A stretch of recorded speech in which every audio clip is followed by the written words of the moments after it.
Assalamualaikum warahmatullahi wabarakatuh. Kami dari kelompok 1 yang beranggotakan saya Bulan Rahayuning Catya nomor absen 34. Saya Syifatul Kolpin nomor absen 32.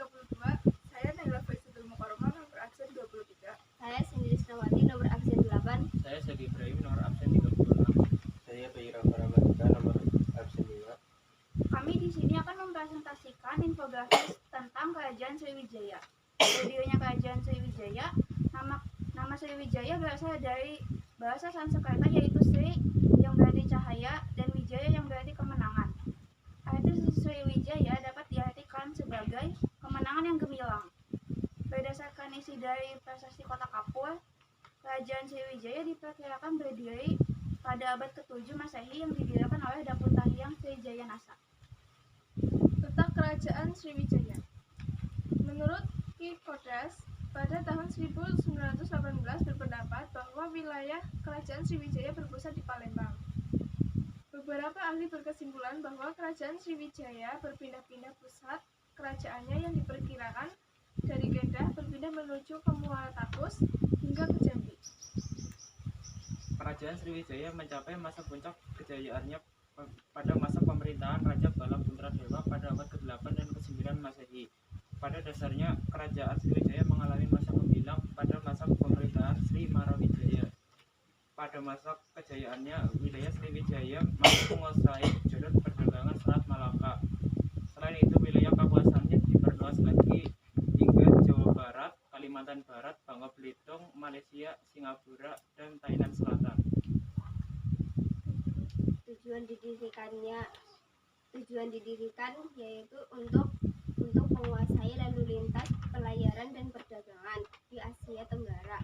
Melalui ekspansi, Sriwijaya berhasil berkembang menjadi kerajaan maritim yang besar dan maju. Dalam perdagangan, Sriwijaya juga terkenal memiliki armada laut yang kuat sehingga mampu merebut kekuasaan di wilayah-wilayah lain. Keberhasilan ekspansi ini membuat Sriwijaya menjadi kerajaan pertama di Indonesia yang memiliki wilayah sangat luas. Kerajaan ini mencapai kejayaan saat dipimpin Raja Bala Puntradewa pada abad ke-8. Ke-9. Prasasti Kota Kapur. Prasasti Kota Kapur ditemukan di Pulau Bangka sebelah barat yang berisi kutukan kepada orang yang berani melanggar perintah Raja Sriwijaya. Prasasti Telaga Batu.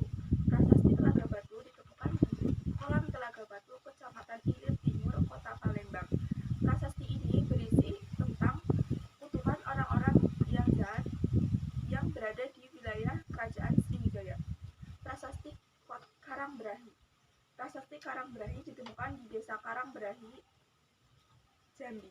Prasasti ini berisi mengenai kutukan kepada orang-orang yang tidak setia kepada Raja Kerajaan Sriwijaya. Penyebab kemunduran. 1. Diserang oleh dinasti Kolamandona.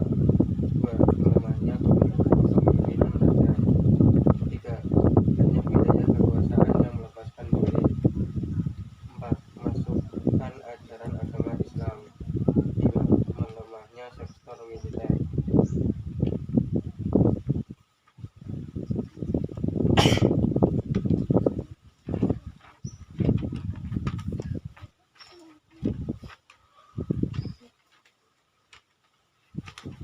Nama Raja Daputahyang Srijayanasa atau Daputa Sailendra. Ibu kota pemerintahan Sriwijaya. Pada tahun 671 sampai 702. Catatan perjalanan ITC pada tahun 671 sampai 685. Penaklukan Melayu, penaklukan Jawa. Prasasti kedudukan Bukit pada tahun 683. Prasasti Talang Tua pada tahun 684. Prasasti Kota Kapur pada tahun 686. Prasasti Karangbrahi. Prasasti Palas Pasama. Nama Raja Sri Indrawarman. Sriwijaya tahun pemerintahan 702 sampai 728. Putusan Sriwijaya terjangkau pada tahun 702 sampai 716 dan 724. Matraman. Ibu kota Sriwijaya pada tahun 728 sampai 775. Utusan ke Tiongkok 728 sampai 742. Sri Maharja yang bertepatan di ibu kota pemerintah Sriwijaya. Tahun pemerintahan 775 atau tidak diketahui akhir pemerintahannya. Keterangan. 1. Prasasti Ligurde tahun 775 di Nakhon Si Thammarat, Selatan Thailand. 2. Menakluk Kamboja. Rakai Panunggalan Dyah Darendra, ibu kota Jawa, tahun pemerintahan 775 sampai 800. Keterangan. Prasasti Kelurang 782 di sebelah utara kompleks Candi Prambanan. 2. Prasasti Kalasan tahun 778 di Candi Balasan. Candi Kalasan.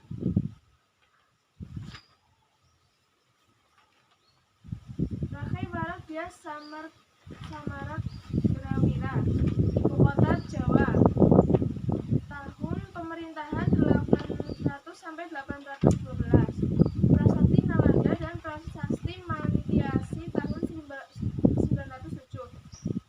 Rakai Garuda Samaravihara atau Dyah Samaratungga, ibu kota pemerintahan Jawa pada tahun 812 sampai 833, menyelesaikan pengembangan Candi Borobudur pada tahun 825. Bala Putra Dewa beribu kota pemerintahan Suwarnadwipa, tahun pemerintahan 860 atau tidak diketahui akhir pemerintahannya.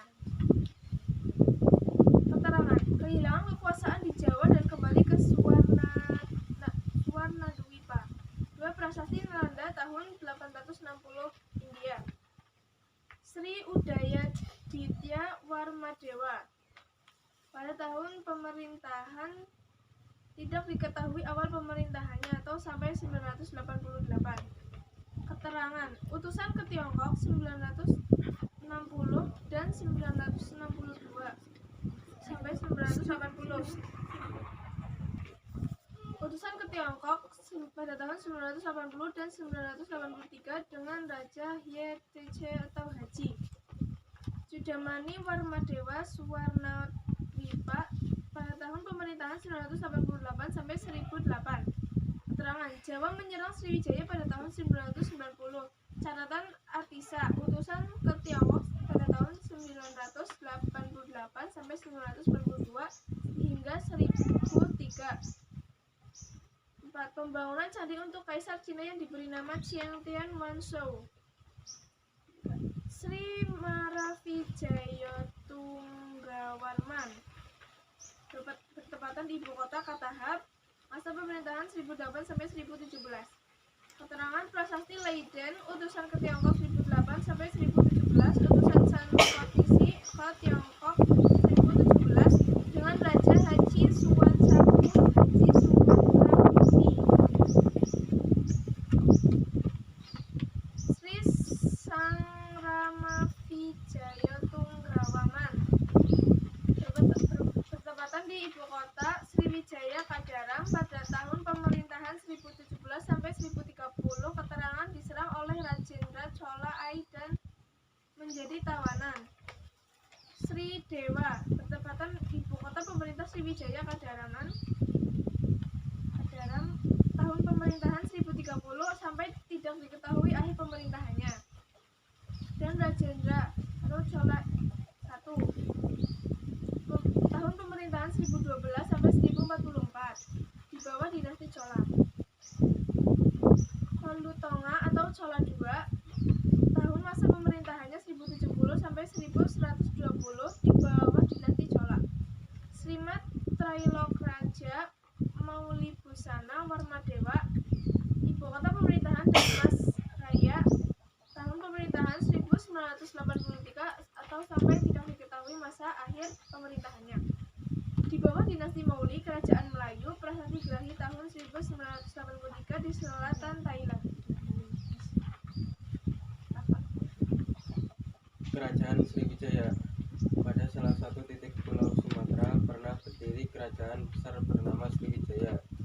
Menurut berita Arab 851, Sriwijaya yang dikenal sebagai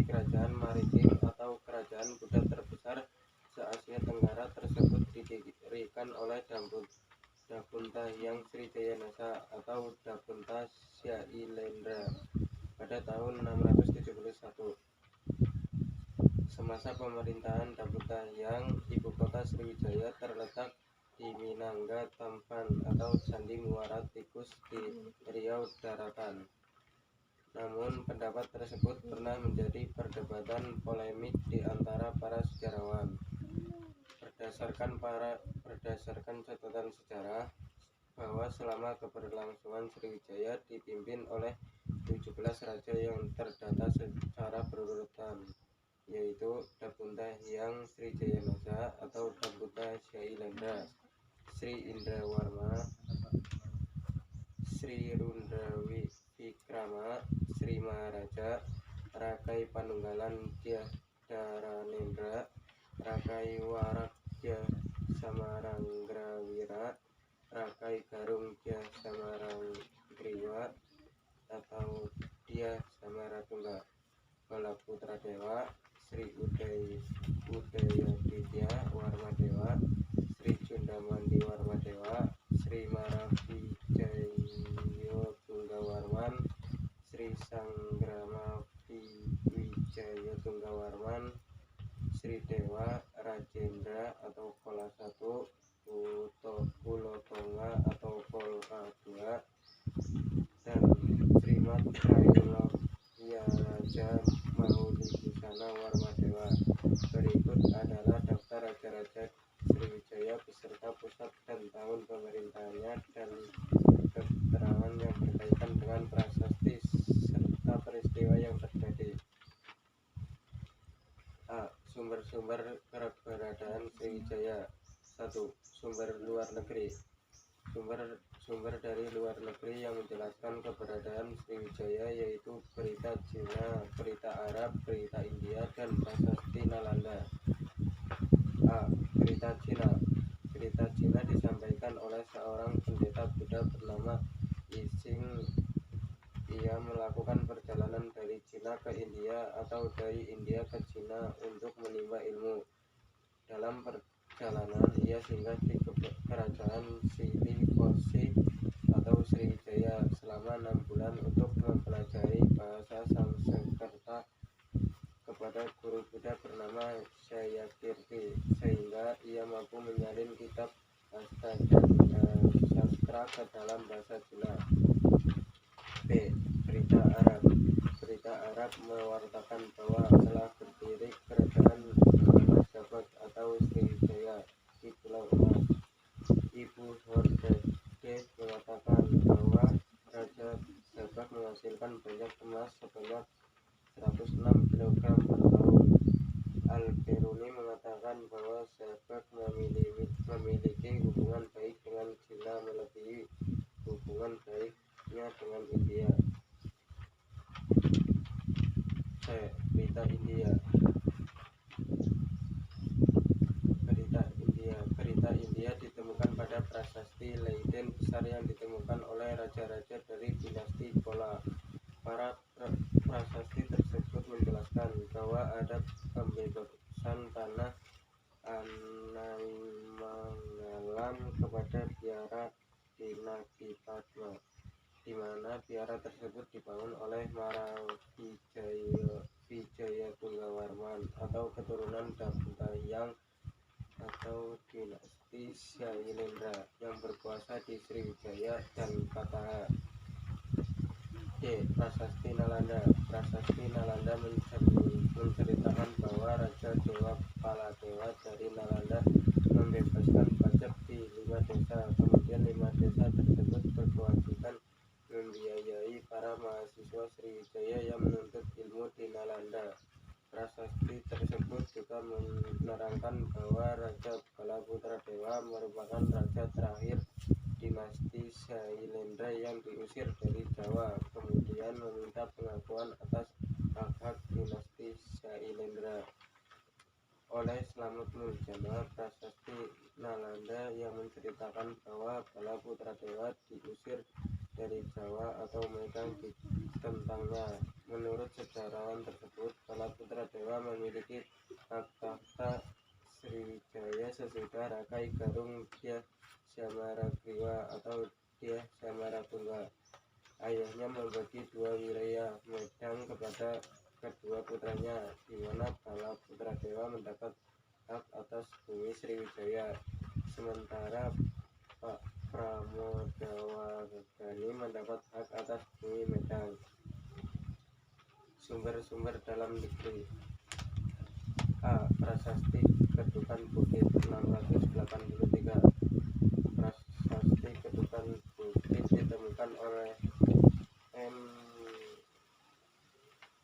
Isi dari prasasti tersebut yaitu bahwa Dabutahyang sang Raja Sriwijaya yang membawa tentara sebanyak 20.000 orang berhasil menundukkan daerah Minangga Tampan pada tahun menjelaskan keberadaan Sriwijaya sebagai berikut.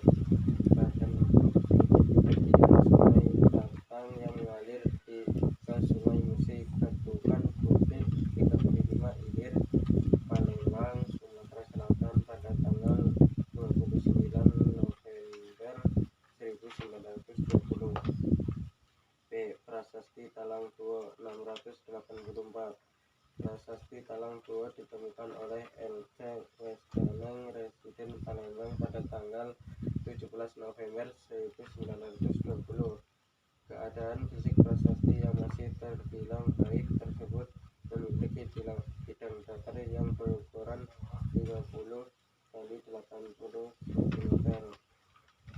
Prasasti Talang Tuo yang dikeluarkan pada tahun 606 Saka atau 23 Maret 684 itu ditulis dengan aksara Pallawa menggunakan bahasa Melayu kuno dan terdiri dari 14 baris. Prasasti tersebut menyatakan bahwa atas perintah Dabutahyang Sriwijaya telah dibuat Taman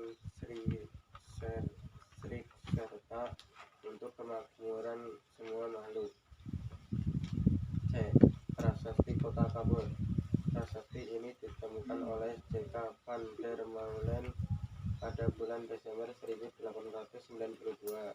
Prasasti ini dinamakan menurut tempat penemuannya, yaitu suatu dusun kecil bernama Kota Kapur.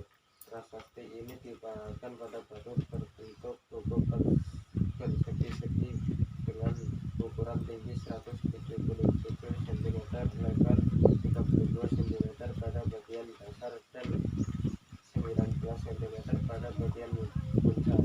Prasasti ini berisi permohonan kepada Dewa agar menjaga keamanan dan keselamatan Sriwijaya dan mengukur orang yang bermaksud jahat terhadap kekuasaan Sriwijaya. Terjemahan B. Prasasti Telaga Batu.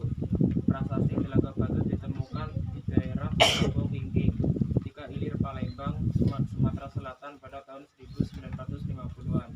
Prasasti Telaga Batu dipahatkan di atas batu andesit dengan ukuran tinggi 118 cm dan lebar 148 cm. Di bagian atas terdapat hiasan 7 ekor kepala naga dan di bawah prasasti Telaga Batu mengenai kutukan terhadap siapa saja yang melakukan kejahatan dan tidak taat pada perintah jatuh. Prasasti tersebut juga menyebutkan pejabat-pejabat pemerintah, mulai dari putra mahkota, hakim, jasa, kapten, bahari, pengrajin, tukang cuci, hingga tukang sapu kedatuan. Prasasti Karangbrahi. Prasasti Karangbrahi ditemukan di tepi Sungai Merangin, cabang Sungai Batanghari, di daerah pedalaman Jambi. Isi dari prasasti tersebut menunjukkan kekuasaan Sriwijaya atas daerah tersebut. Prasasti Ligor. Prasasti Ligor yang berangka tahun 775 ditemukan di Tanah Genting, KRA.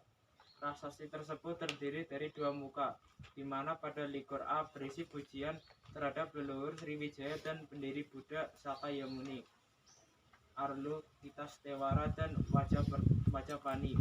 Sementara itu, Ligor B berisikan gelar atau sebutan Sailandrapamsabumigada sebagai penakluk para musuh di masa dinasti Sailendra. Selain itu, prasasti tersebut juga menggambarkan tentang berhasilnya kerajaan Sriwijaya di dalam menaklukkan Pulau Bangka dan Tanah Genting Melayu.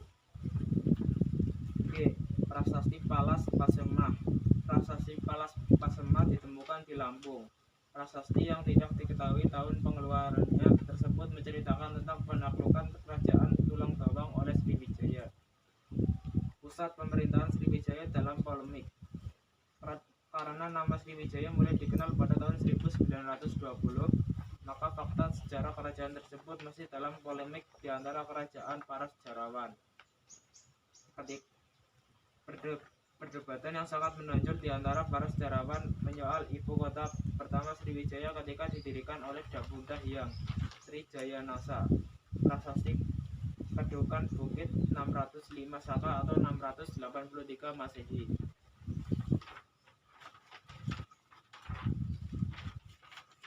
C. Perpindahan ibu kota Sriwijaya. Dari beberapa teori di atas, sebagian besar sejarawan sepakat bahwa Minangkabau Tampan merupakan ibu kota awal Sriwijaya di masa pemerintahan Dabunda Hyang Srijayanasa Dabunda Sailendra. Pendapat tersebut berpijak pada teori Moines yang mendapatkan dukungan dari Purbajraka, sementara penelitian arkeologi yang dilakukan Universitas Indonesia menyebutkan bahwa Muaro Jambi merupakan pusat pemerintahan awal Sriwijaya. Dari sini muncul dugaan bahwa sudah Minangkabau ibu kota Sriwijaya berbeda ke Muaro Jambi. Dengan demikian, teori Codes yang menyebutkan bahwa pusat pemerintahan awal Sriwijaya berada di Palembang kurang mendapat dukungan dari para sejarawan. Sekalipun Moines sepakat bahwa Palembang pernah menjadi ibu kota Sriwijaya sesudah Dabunda Hyang datang ke wilayah tersebut. Selanjutnya, Moines menyatakan ketika pusat pemerintahan Dabunda Hyang berada di Palembang, salah satu keluarga dalam dinasti tersebut berbeda ke Jawa. Dari sini muncul perkiraan bahwa pengaruh dinasti Dabunda Hyang yang dikenal dengan dinasti Sailendra mulai menyebarkan pengaruhnya di Jawa sejak tahun 604.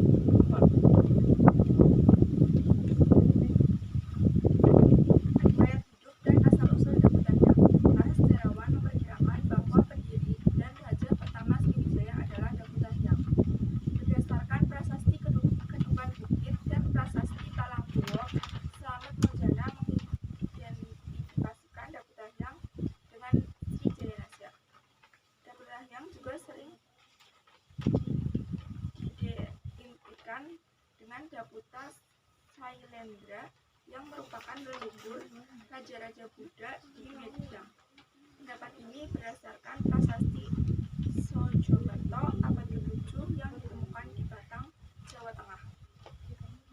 Diperkirakan bahwa Dabunda Hyang merupakan gelar Srijayanasa sewaktu menjadi raja pertama di Sriwijaya tahun 671 hingga 702. Masa pemerintahan Dabunda Hyang.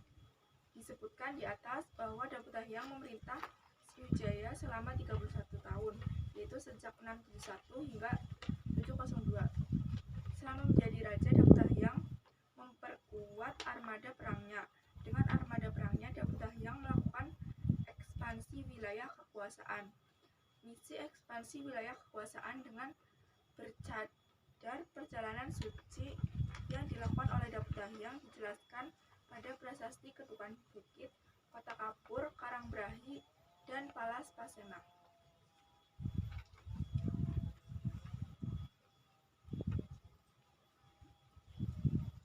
Dabunda Hyang dan runtuhnya Tarumanegara. Tarumanegara merupakan kerajaan yang pernah berkuasa di wilayah barat Pulau Jawa dari abad 4 hingga ke-7.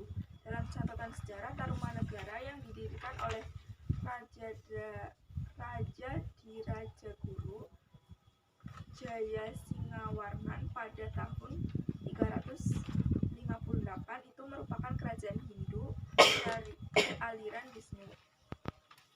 Sepeninggal Dharmayawarman, tahta kekuasaan Tarumanegara diduduki oleh Purnawarman.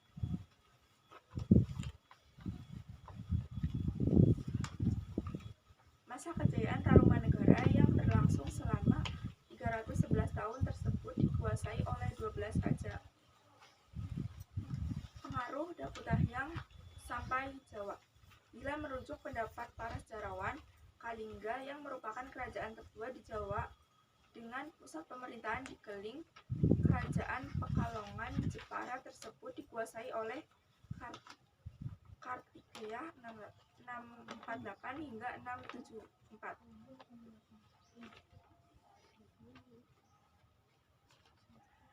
Terdapat beberapa sejarawan yang menyebutkan bahwa Kartikeya menikahi Ratu Jai Sima Putri Dapunta Sailendra.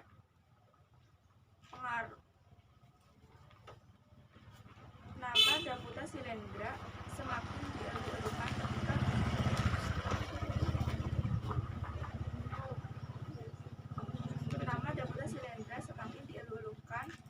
ketika keturunannya yaitu Rakai Panangkaran Dyah Lancama, Rakai Panunggalan Dyah Salendra. Namun semasa Rakai Dyah Samaranggawa, versi pendapat pertama, kedua putranya yaitu Balaputra Dewa dan Dyah Samaratungga.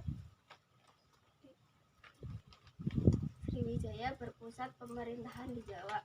Muncul teori bahwa pusat pemerintahan Sriwijaya berpindah dari Palembang, Sumatera ke Medang, Jawa. Teori pertama yang menyatakan bahwa ibu kota Sriwijaya berpindah di Medang sejak pemerintahan Rakai Panangkaran Dyah Pancapana memiliki kelemahan. Memang Rakai Panangkaran sebagai sejarawan menyatakan sebagai keturunan Sailendra. Namun Rakai Panangkaran bukan Raja Sriwijaya. Mengingat semasa pemerintahannya Sriwijaya masih di bawah kendali Rudra Fikrawan. Sementara itu, teori kedua menyatakan bahwa ibu kota Sriwijaya berpindah di Jawa di masa pemerintahan Rakai Panunggalan Dyah Daraninggra bisa dibenarkan. Mengingat Daraninggra yang disebut sebagai Wairiwara Wiramardana Daranipas, musuh-musuh perwira, berhasil menaklukkan Raja Wisnu yang diperkirakan sebagai Raja Sriwijaya. Maka sejak Raja Sriwijaya jatuh di tangan Daraninggra, pusat pemerintahan tersebut berada di Jawa. Dengan demikian, Sriwijaya sebagai bawahan Medang antara Rakai Panunggalan dan Panangkaran.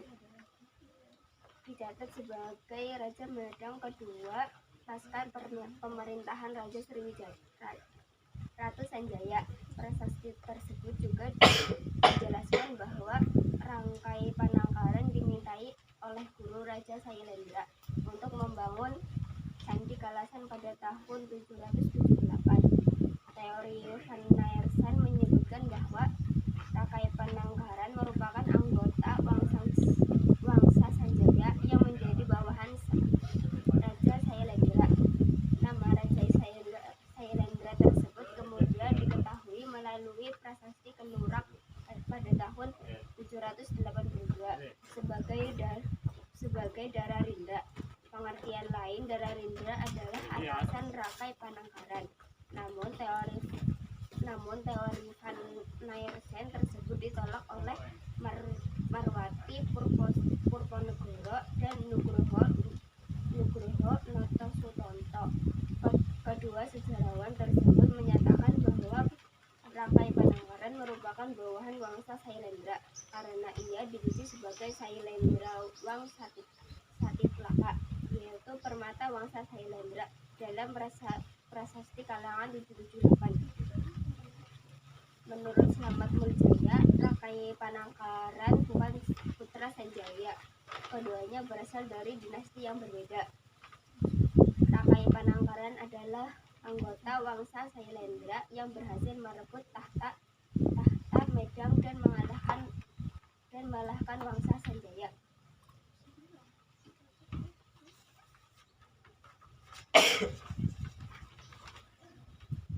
Rakai Panunggalan penumpas musuh-musuh perwira. Pada Prasasti Kalurang 782 nama Dararindra ditemukan. Pada tahun tersebut disebutkan bahwa Dararindra dipuji sebagai Wairiwariwardhana, pemumpas musuh perwira. Suatu julukan yang mirip pada Prasasti Nalanda yaitu Wirawal Rimadhana dan Prasasti Ligurbe yaitu Sarwari Madana Wimadhana.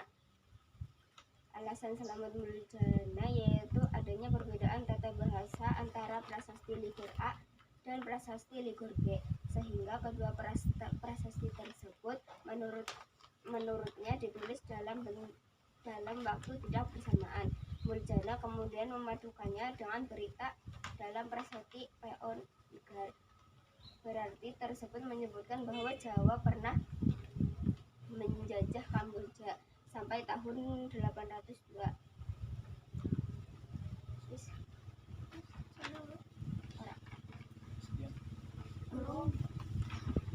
Bala Putra Dewa dan Kejayaan Sriwijaya. Banyak sumber yang menyebutkan Sriwijaya mengalami masa kekayaan di masa pemerintahan Bala Putra Dewa, seorang raja yang memerintah sejak tahun 860 Masehi. Sekalipun bisa diperkirakan masa awal pemerintahan Bala Putra Dewa, namun tidak diketahui masa akhir pemerintahannya. Manakala Bala Putra Dewa menjadi Raja Sriwijaya, maka kekuasaan dinasti Sailendra di Nusantara terpecah, di mana Bala Putra Dewa yang ditafsirkan oleh sebagai sejarawan sebagai putra atau Rakai Warak, dan sebagian Sriwijaya lainnya menafsirkan sebagai putra Rakai Garung berkuasa di Sriwijaya. Sedangkan Pramodarwadani yang merupakan putri Samaragriwa berkuasa di Jawa bersama suaminya pakai pikatan Mpu Manuku dari dinasti Sanjaya. Akibat perpecahan keturunan dinasti Sailendra dalam menguasai Nusantara tersebut sangat memengaruhi perkembangan agama Buddha di tanah Jawa. Tidak segencar di era Samaragriwa, mengingat Mpu Manuku cenderung mengembangkan agama Hindu. Sebagai bukti Mpu Manuk membangun Siwagra atau rumah Siwa atau candi Prambanan yang dimaksudkan untuk menandingi candi Jinalaya yang dibangun semasa pemerintah Samaragriwa yang diresmikan oleh Pramodarwadani. Fakta yang tidak dapat dihindari yaitu bahwa akibat perpecahan keturunan dinasti Sailendra dapat menguasai Nusantara tersebut juga semakin mempertegas perbedaan antara Sriwijaya dan Medang dan bidang agama, di mana Sriwijaya cenderung bernuansa Buddha, sementara itu Medan cenderung bernuansa Hindu. Meskipun raja tetap menjunjung toleransi terhadap pemeluk agama Buddha yang tinggal di Jawa, selain itu tidak muncul lagi persepsi bahwa Sriwijaya di bawah kekuasaan Bala Putra Dewa tidak lagi berpusat pemerintahan di Jawa, namun kembali ke Palembang.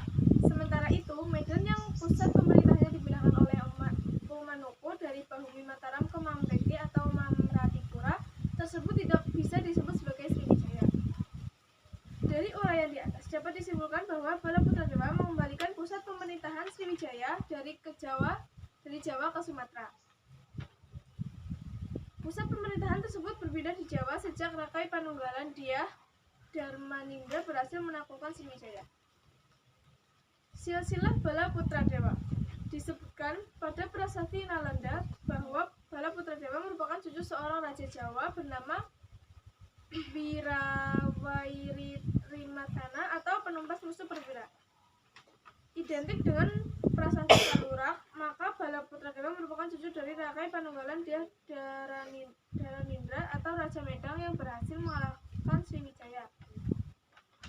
Dari prasasti Nalanda tersebut bisa disimpulkan bahwa Bala Putra Dewa merupakan cucu Rakai Warak Dyang Samaragriwa, sedangkan ibu dari Bala Putra Dewa yaitu Dewi Tara, putri dari Sri Dharmawestu Raja Sriwijaya Berwahan Medang dari Wangsa Soma. Muncul pendapat yang bertentangan antara Slamet Muljana dan D. Kaspais mengenai penafsiran ayah Bala Putra Dewa, yaitu Samaragriwa. Menurut Slamet Muljana bahwa dia Samaragriwa merupakan penguasa daerah Warak.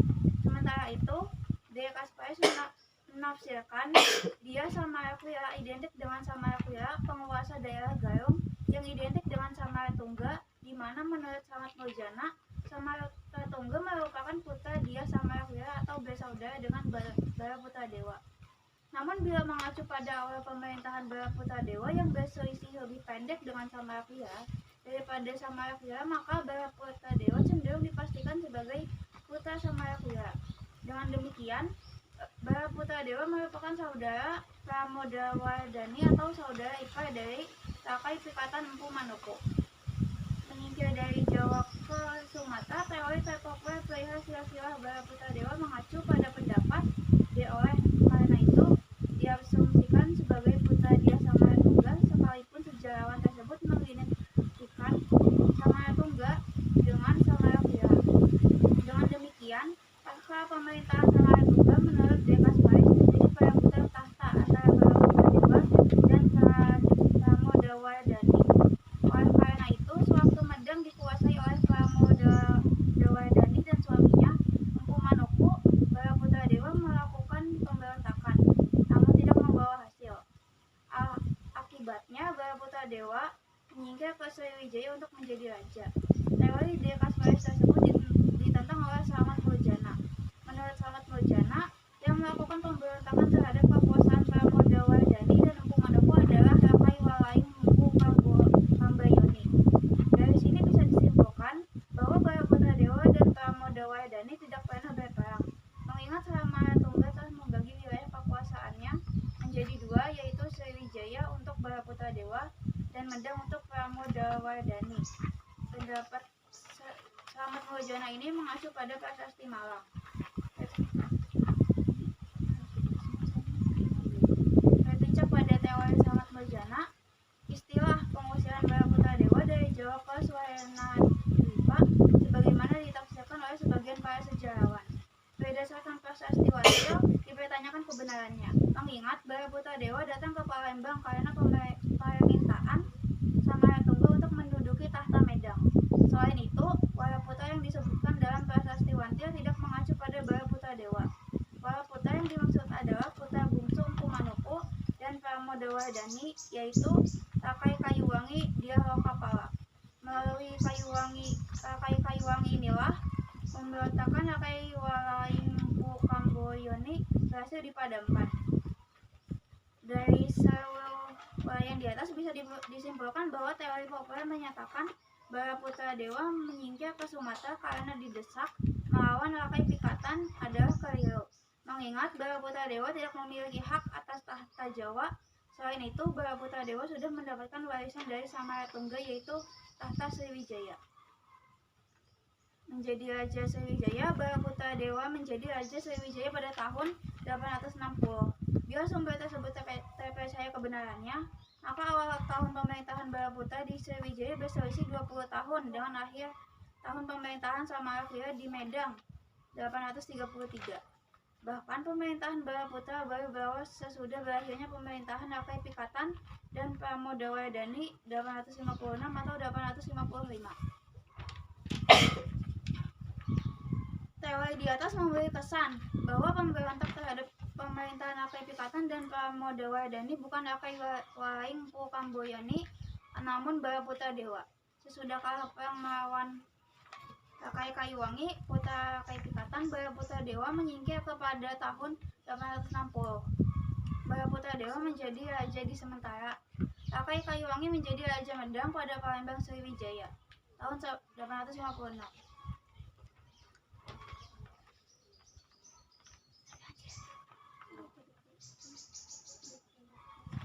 Setelah Baraputradewa menjabat sebagai raja, diberitakan Sriwijaya mengalami puncak kejayaan. Beberapa sumber menyatakan bahwa Sriwijaya mengalami masa kejayaan setelah Baraputradewa berhasil memimpin kerajaan dengan cakap.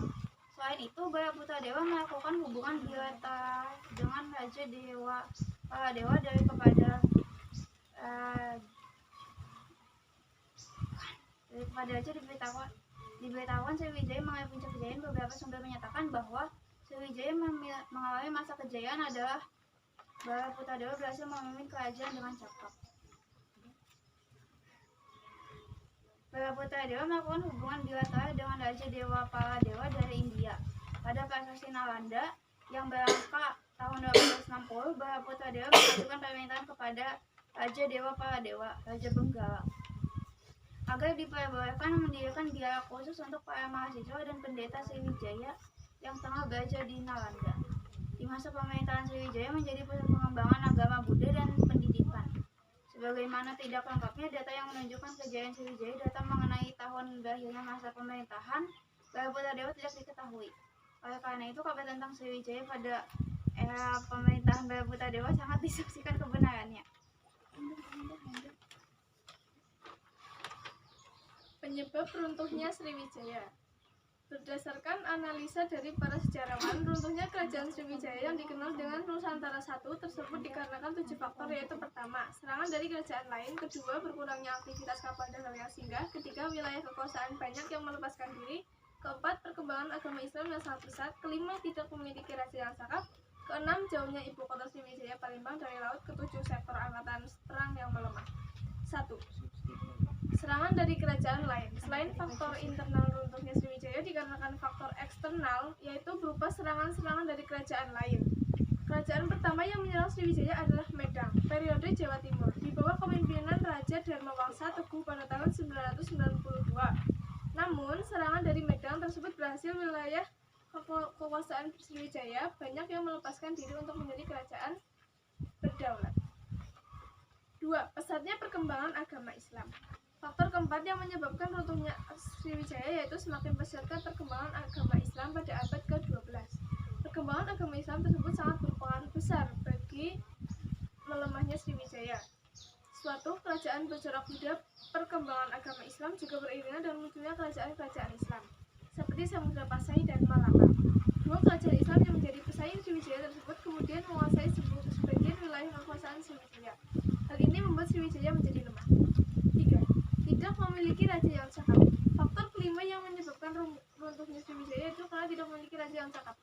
Banyak sejarawan memiliki kesepakatan pendapat bahwa pasca pemerintahan cakap, banyak sejarawan memiliki kesepakatan pendapat bahwa pasca pemerintahan Bharataputadewa, raja-raja Sriwijaya sejak Sri Udayaditya Warmadewa, Sri Judamani Warmadewa, Sri Maravijayatungga Warman, Sri Sangramavijayatungga Warman, hingga Sri Dewa merupakan raja yang lemah. Karena memimpin tidak memiliki kecakapan, Sriwijaya ikut mengalami kelemahan. Kondisi Wijaya politik, sama pertahanan dan keamanan Sriwijaya ikut melemah. Alhasil, Sriwijaya tidak berdaya saat menghadapi serangan dari kerajaan lain. Tidak bisa berbuat banyak ketika kerajaan-kerajaan bawah melepaskan diri. Tidak memiliki kekuasaan ketika kerajaan-kerajaan bawahan dikuasai oleh kerajaan Islam yang mulai menunjukkan talinya. 6. Letak ibu kota yang jauh dari laut. Faktor ke-6 yang menyebabkan runtuhnya Sriwijaya yaitu letak Palembang dari laut.